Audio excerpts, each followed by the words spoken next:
अमरावतीमध्ये महायुती जागा वाटा पडलेलाच आहे। भाजप आणि शिवसेनेमध्ये फक्त बैठकाच होत आहेत, निर्णय अद्याप झालेला नाही। शिवसेनेकडून भाजपला 25 जागेचा प्रस्ताव देण्यात आलेला आहे। युवा स्वाभिमान संघटनेकडून भाजपला 28 जागेचा प्रस्ताव देण्यात आलेला आहे। या संदर्भात फक्त बैठकाच होत आहेत, निर्णय अद्याप झालेला नाही। या ठिकाणी जागा वाटपाचा तिढा हा कायम आहे। शिवसेनेकडून भाजपला 25 जागेचा प्रस्ताव तर युवा स्वाभिमान संघटनेकडून भाजपला 28 जागेचा प्रस्ताव देण्यात आलाय। आपले प्रतिनिधी सूरज दहाट आपल्यासोबत फोन लाईनवरून जोडले। सूरज, काय अधिकची माहिती? नक्कीच जर पाहिलं तर मॅरेथॉन बैठकीनंतरही सुद्धा जागा वाटपाचा तिढा अद्यापही सुटलेला नाही। आज जर बघितलं गेलं तर 3 वाजेपर्यंत उमेदवारी अर्ज भरण्याचा आज अंतिम दिवस आहे, मात्र तरी देखील महायुतीमध्ये एकमत झालेलं नाही।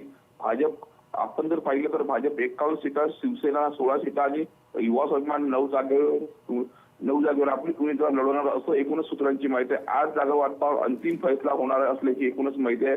मात्र जर पाहिलं तर 16 जागा शिंदे गटाला भारतीय जनता पार्टी देत असल्याने शिंदे गट नाराज झालेला, त्यांना 20 ते 22 जागा हव्या आहे अशी एकूणच या ठिकाणी माहिती आहे। दुसरीकडे जर पाहिलं तर याच युती लांबणीवर पडत असल्याने जर पाहिलं तर शिंदे गटाचे पश्चिम विदर्भ संघटक आहे जगदीश गुप्ता ते बैठकीमधून काल अचानक निघून गेले होते। त्यांनी आज वेगळी भूमिका घेण्याचा जो इशारा दिलेला आहे। एकूणच 10 वाजता त्यांची देखील पत्रकार परिषद एकूणच होणार आहे। मात्र दुसरीकडे जर पाहिलं तर संपूर्ण शिंदे गटाच्या वतीने जर पाहिलं तर सातत्याने भारतीय जनता पार्टीच्या वतीने केवळ बैठकाच होत असल्याने अंतिम तोडगा निघत नसल्यामुळे मात्र जर पाहिलं तर मोठी नाराजी जी आहे भारतीय जनता पार्टीबद्दल या ठिकाणी दिसून येत आहे। जी, धन्यवाद आपण दिलेल्या सविस्तर माहितीसाठी।